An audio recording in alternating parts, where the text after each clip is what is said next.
नमस्कार, मैं आपका अपना भाई एडवोकेट नरेंद्र कुमार राणा मोहाना आज एक नए विषय के साथ आपके साथ चर्चा करेंगे।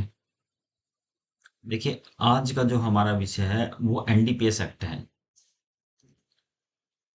ये जो एनडीपीएस एक्ट है, ये जो है 1985 में राजीव गांधी के द्वारा बनाया गया था।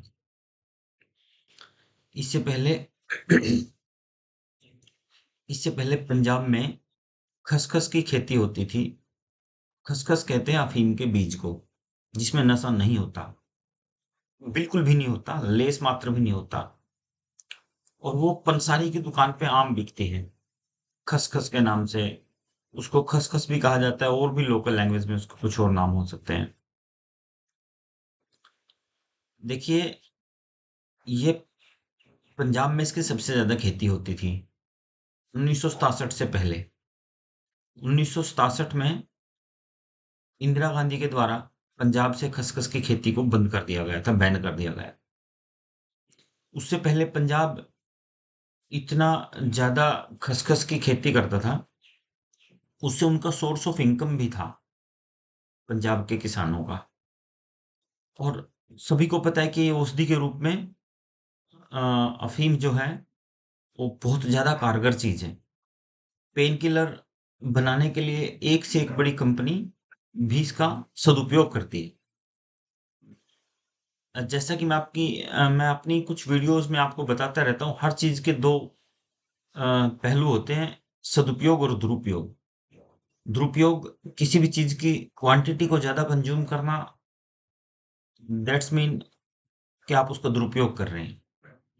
और किसी भी चीज की क्वांटिटी का अ, कम क्वांटिटी में यूज करना, लिमिट में यूज करना, जितना कि वो नुकसान ना करे उतना यूज करना, दैट मीन कि वो कंज्यूमेबल क्वांटिटी है। देखिए, मैं आपको मैं आपको बताता चलूं कि पंजाब के अंदर जब 1967 में इंदिरा गांधी के द्वारा ये खसखस की खेती को बैन किया गया, उसके बाद से जो है ना वो धान की तरफ ज्यादा आए। पंजाब में चावलों की खेती ज्यादा होने लगी, और पानी का जो वाटर लेवल है वो 1967 और 70 के बीच में डाउनफॉल पे जाना शुरू हो गया था, जो कि आज हजारों फुट में है। 1000 फीट से नीचे के अगर ट्यूबवेल ना लगे तो जमीन से पानी निकालना इम्पॉसिबल हो जाता है हरियाणा पंजाब में। ठीक उसके बाद मैं उसका दूसरा पहलू आपको बताता हूँ कि जब 1985 में राजीव गांधी के द्वारा ये एनडीपीएस का कानून बनाया गया, इस एनडीपीएस की कानून की वजह से, आप गौर करना मेरी इस बात पे, हरियाणा, पंजाब, राजस्थान और हिमाचल, इन चार राज्यों के लोग, और सबसे ज्यादा पंजाब के, दुनिया भर के जेलों में पड़े हैं। दुनिया भर की जेलें इन लोगों से भरी हुई है, एनडीपीएस के मुलजिमों से। है कुछ नहीं है, कुछ चीजें जो है औषधि हैं। जैसा कि मैं बार बार आपको बताता हूँ, भांग और भांग से बनने वाली हर चीज औषधि के रूप में यूज होती है, और अफीम के साथ भी यही है। भांग और अफीम ये औषधि में ही हमारे युगों युगों से हमारे देश के अंदर कंज्यूम होती थी औषधि के रूप। देखिए, नशा जो है शराब भी करती है। व्यापार 2 नंबर में शराब का भी बहुत ज्यादा होता है, लेकिन उसको एनडीपीएस के अंदर नहीं रखा गया। उसका अगर आप व्यापार करते हैं, उसका आप लेन देन करते हैं, उसकी आप क्वांटिटी कम ज्यादा कंज्यूम करते हैं या देते लेते हैं, तो वो जो है ना एनडीपीएस के कानून के तहत नहीं आता। वो एक्साइज एंड टैक्सेशन के अंदर आता है।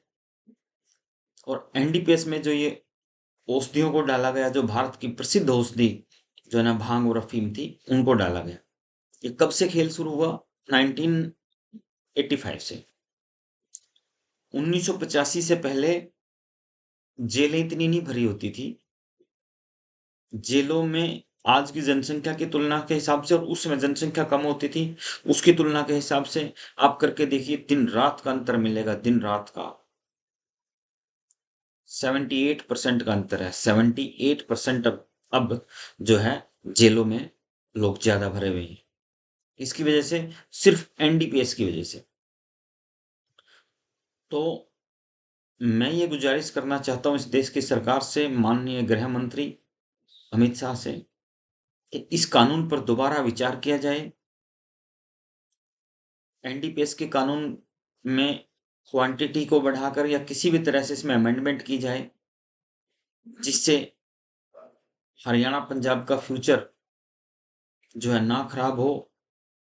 हरियाणा, पंजाब की आधी से ज़्यादा संख्या तो जेलों में सिर्फ़ एनडीपीएस के कारण पड़ी है।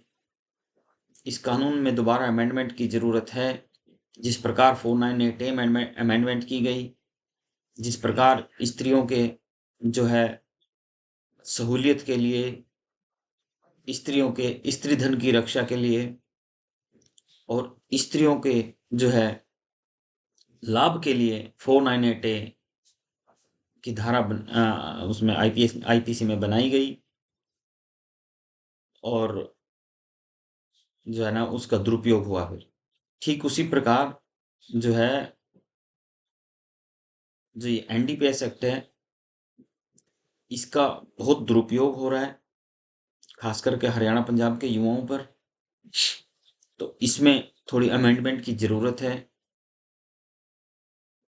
और अफ़ीम की जो खेती सुखबीर बादल की वाइफ ने संसद के अंदर खड़ी होकर के ये बात कही थी और बाहर रैलियों में भी सत्ता से बाहर आते ही जब उन्होंने मोदी के मंत्रालय से, मंत्रिमंडल से इस्तीफा दिया था, उसके बाद उन्होंने पंजाब में अपनी जनसभाओं के अंदर कहा कि पंजाब में अफ़ीम की खेती जो 1967 से पहले होती थी, जिसको कांग्रेस ने बैन किया था, इंदिरा गांधी ने बैन किया था, उसे दोबारा शुरू करना चाहिए।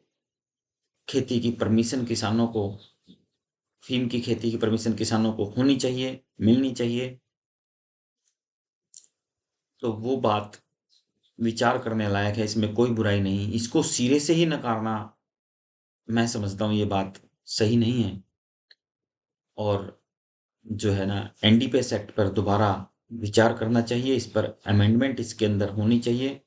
इसमें अमेंडमेंट का बिल आप लेके आइए या फिर आप जो है ना इस कानून को किसी भी तरह से समीक्षा करके इसमें बदलाव कीजिए।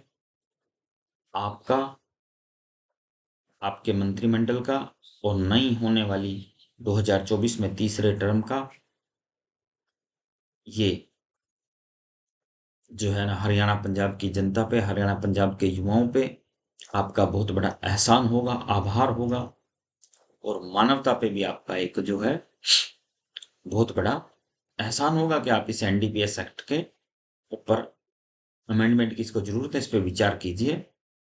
मैं भारत की नरेंद्र मोदी सरकार से इतनी ही अपील करना चाहता हूँ, अगर मेरी कोई इस बात से सहमत है, तो इसको जो है लाइक, कमेंट और शेयर कीजिए वीडियो को, ताकि ये बात ऊपर तक जाए। और विचार कीजिएगा कि कुछ लोग इसमें झूठे भी फँसे होते हैं।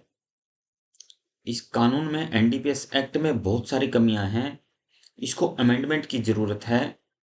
और जैसा कि मैंने पहले भी कुछ वीडियोज़ में बताया था कि ये जो जेलें जो भरी पड़ी हैं, इनका बोझ कम करना चाहिए और जो छोटी से छोटी बात पर भी 10-10 साल की जेल, 10 साल की जेल कोई छोटी नहीं होती, उम्र बीत जाती है। 10 साल की जेल काटने के बाद इंसान के पास कुछ नहीं बचता। तो ये जो जेलों के टाइम पीरियड हैं, जेल कस्टडी जो ड्यूरिंग दैट सारी की सारी मतलब जो धाराओं में, उनको भी कम करना चाहिए, उन पे भी विचार करना चाहिए। हालाँकि बीएनएस भारतीय न्याय संहिता नई लेके आए अमित शाह जी, लेकिन इसमें जो है जेलों की जो कस्टडी का टाइम है वो नहीं घटाया गया किसी भी धारा में, वो घटाया जाना चाहिए। एनडीपीएस एक्ट पर भी अमेंडमेंट होनी चाहिए। उसकी क्वांटिटी में ढील देनी चाहिए, क्वांटिटी की जो कमर्शियल क्वांटिटी है, वो क्वांटिटी बढ़ानी चाहिए एनडीपीएस एक्ट की, जो लिमिटेशन है उनकी। तो इन सब बातों से जो मेरी इत्तेफ़ाक रखते हैं, आप सभी वो इस वीडियो को शेयर कीजिए और लाइक और कमेंट कीजिए। आप सभी का आभार व्यक्त करता हूँ। धन्यवाद।